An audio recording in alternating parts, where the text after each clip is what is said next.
Hi boys and girls, welcome back to reading. Today I have an amazing poem that contains many cool features in it, including opinions, which we've been working on, the five senses, which you've been working on in writing, and something called similes. Poems are very fun to read because the author's purpose is usually to express themselves and to entertain the reader. I love to write poems to express my own feelings. It always makes me feel good after I write a poem, whether I'm feeling happy or sad. So today I'm going to show you an awesome poem that has a lot of features in it, and it's all skills that we've been working on, and it's all in one poem. You've learned all about the five senses with writing, and you're going to notice that the author that wrote the poem, which basically are students just like you, they decided to use the five senses to make their poem come alive. Now, remember, the five senses express how things taste, touch, what you see, what you hear, and what you smell.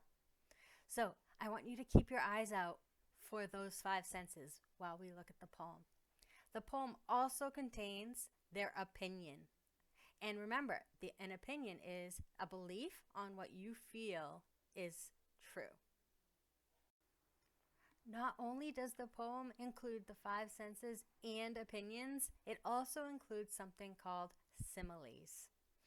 And similes are really fun to write. And you're going to start noticing them in writing and your reading because authors like to use them. And it makes things come alive.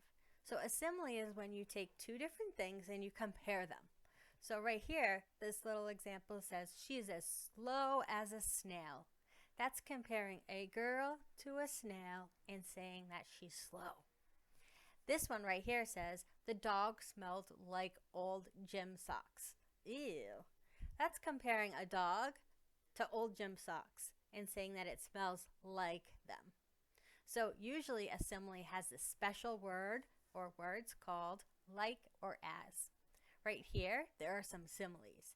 Busy as a bee, sparkle like diamonds, hungry as a bear, flat as a pancake, and hard as a rock. Those are all similes, and you're going to notice those in the poem. Just for a quick review, remember that poems are set up a little differently than stories.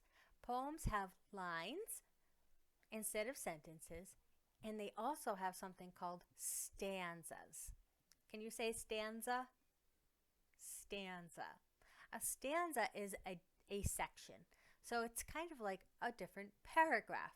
So this is a line, this is a line, this is a line, this is a line. There are many lines in the poem, but there are different sections. So let's count how many stanzas there are. You ready? This whole section is a stanza. So 1, 2, 3, 4, 5. This poem called Green has 5 stanzas. And it has 1, 2, 3, 4, 5, 6, 7, 8, 9, 10 lines.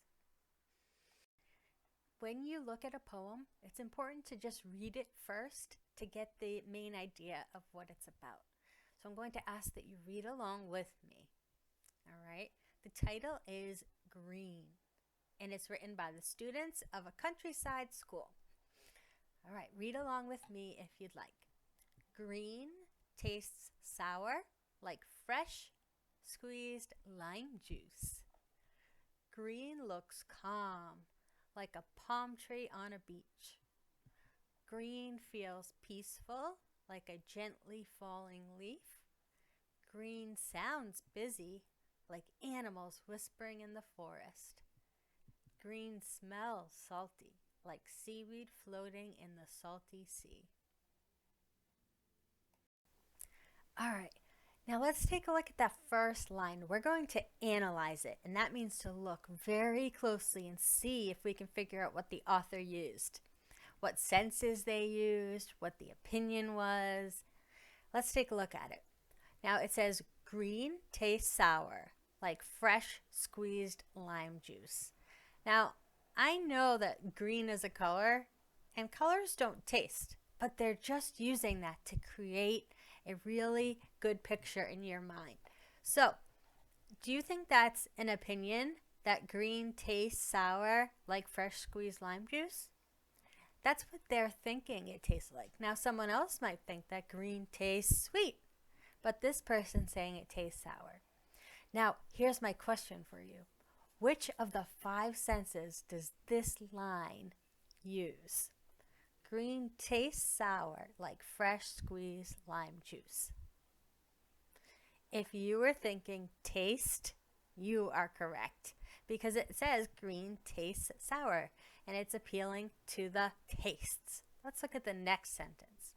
Green looks calm like a palm tree on a beach. Ooh, looks calm.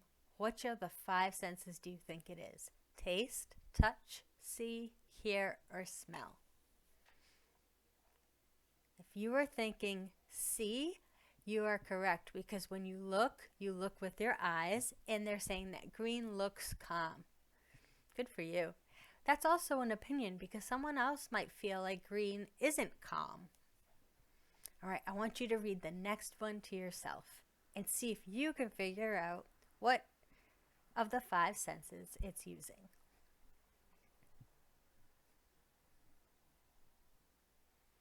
It says, green feels peaceful like a gently falling leaf. Green feels peaceful. Which of the 5 senses do you think it is?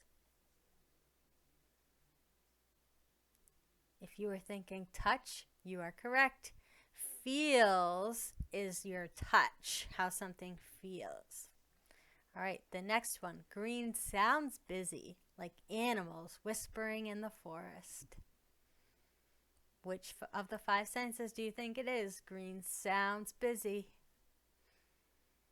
If you were thinking hear, you are correct. The last one. Green smells salty, like seaweed floating in the salty sea.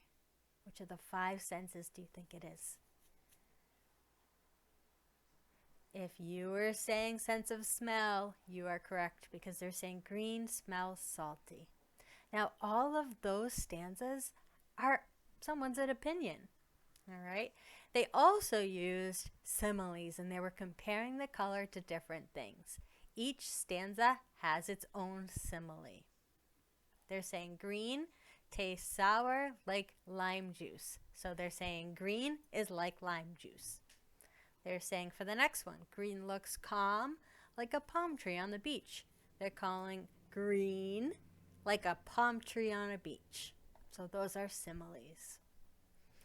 I had a great job working with you today reading our poem. If you'd like, you can reread it aloud to yourself and answer the question that comes with this.